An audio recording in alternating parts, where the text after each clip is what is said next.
Hey, hi there, Cancer. Welcome to my channel. I'd like to thank you for tuning into those energies and influences that are coming through for your weekend reading, June 29th and 30th of 2019. Cancer, Sun, Moon, and Ascendants. This is a predictive, condensed general reading. Please only take those portions that resonate with you. I invite you to subscribe, like, comment, and share. It really helps me out a lot, and it helps to bring your vibration into those future readings. Please remember to check out that description box below. There is a free birth chart calculator at the bottom. Thanks, you guys. And after the reading is a take note moment. Okay, Cancer. Off camera, I've done a protective blessing. I've shuffled and meditated over these cards just for you. Your first card. It's the general atmosphere. It's the background and the basis of the matter. Number 3 of the major arcana in the Rider-Waite deck, the Empress.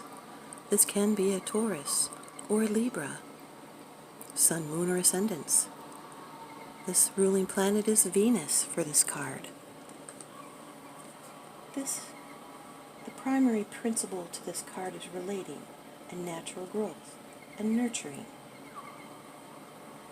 Someone's ready to make their life better or their life work, and they're bringing about cooperation in their environment.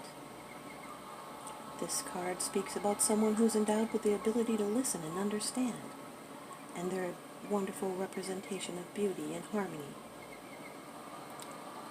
This reminds us, too, that if we're patient and gentle and caring, we can create fertility. This is a marriage card, a commitment to union, or at least a very good friendship. This can indicate a very good indication of support for someone. It's both financial and emotional support.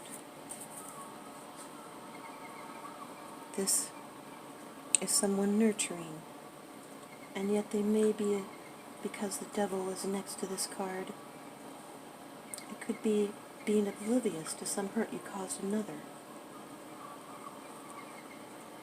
Now your second card. It's the energy crossing over your path. It can be a challenge. Number 15 of the major arcana in the Rider-Waite deck, the Devil. This can be a Capricorn, Sun, Moon, or Ascendants. This is extra energy. It can be toxic energy. It's something restrictive. It's tempting. It brings bondage and limitations. It could be chained by wrong choices. This may be a need to avoid gossip and casual dismissals and the efforts of others. This is bondage to the material. It's sensation divorced from understanding, having to face up to your demons, being chained by greed. The challenge of repression and of illusions can be an oppressive situation that's controlling you or another person. It brings illusions of helplessness. This can also represent a sexual relationship that has become obsessive or destructive. It can refer to a person with power over another, or overdoing something, indulging too much into something that tempts you because you like it. This is a pleasure-seeking couple. There can be lust, addictions, and anger, and emotional games. This is serving what enslaves you. You will need to place boundaries against users and takers. Your third card, and this is how it affects you. It's your attitude. Number 12 of the major arcana in the Rider-Waite deck, the Hanged Man. This can be a Pisces, Sun, Moon, or Ascendants. This is being suspended between the past and the future, because a new direction for your life is in the making. There's patience needed here. There's waiting and reviewing. This is a new perspective with attachment, and there may be a sacrifice. This would be a sacrifice of something of a lesser value to gain something of a better value.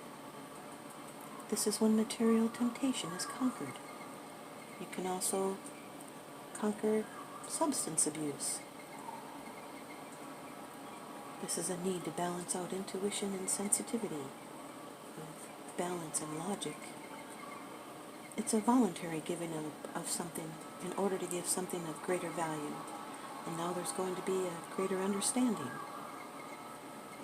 This is a voluntary giving up of something in order to get something of greater value, and your life is just simply suspended for a time in order to recognize what it is that needs to be changed in the personality in order to embody more light. That's what the nimbus around the man's head represents. This is new insight and awareness and enlightenment.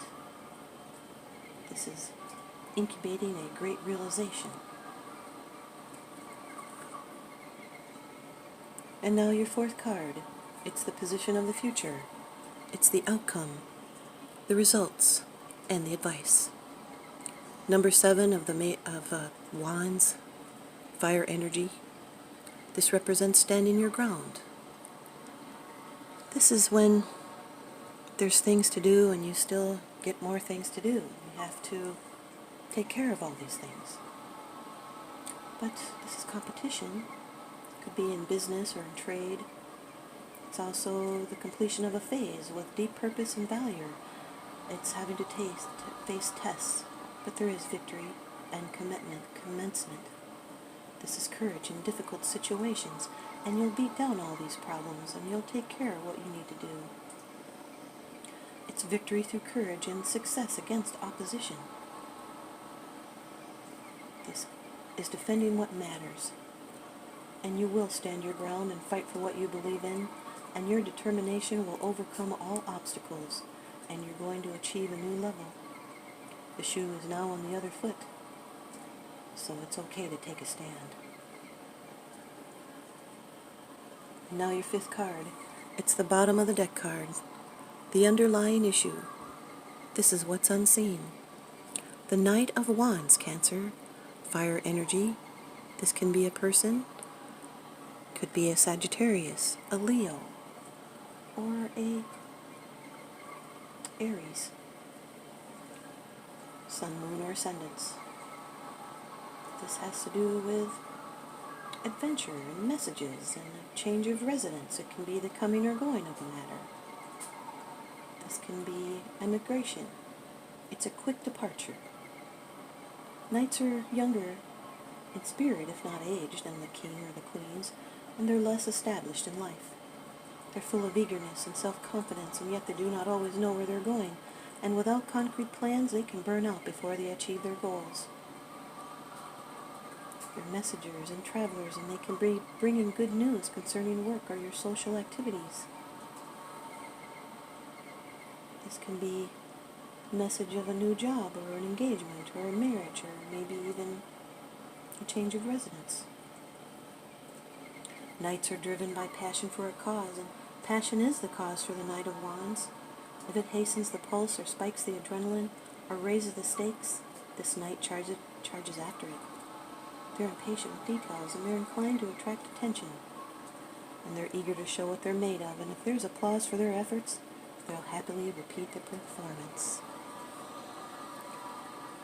Here's your advice from the Oracle deck, The Sacred Traveler, by Denise, Linn. Cancer, you've got transformation. A fresh new way of living emerges. You are in a time of huge transformation. Old beliefs, ideas, and decisions about who you are and what you deserve in life are dropping away.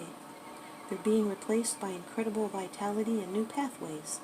Soon you'll be experiencing the world in a fresh new way. And the Sacred Traveler wants you to know that the journey transforms the traveler. When the traveler arrives at the destination, the traveler is no longer the same person who started out. Even if there are some areas that may be murky or unsettled in your life, don't be concerned. This is the confusion that often appears before the rebirth. Like the phoenix that arises majestically from the ashes, a big change in your life is at hand. Don't hold on to old ways of viewing the world and limited ways of thinking. Be willing to see the world with fresh new eyes. Changes are afoot, and it's all so very good. Here's your animal inspiration from the deck, Animal Messages by Susie Green. Cancer, you've got chameleon.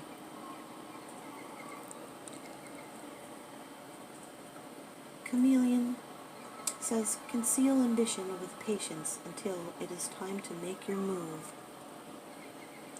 Chameleon is at one with herself and her world, her senses subtle, artful, and otherworldly, her very skin sensing her environment and mimicking the colors that surround her. Be aware of subtle energies, the etheric vibrations that emanate from us all, psychic visions from afar, and trust to their message. In the tricky world of business, bide your time. Become gray and unnoticeable, perfectly positioned to access the myriad currents and independent ambitions at play, and only then, like chameleon striking a fly, make your move. Here's your take note moment. Cancer, we can all become skilled in the operation of our unconscious minds.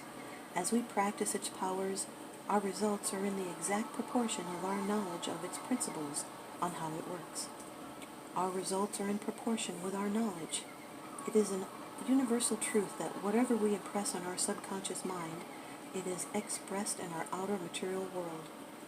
More on principles next time, and I thank you for being here, and I hope you stay tuned in by leaving me a comment or a thumbs up, and please subscribe. Now remember, what goes around comes around, so I'm sending you out love and light and blessings. Thanks for watching.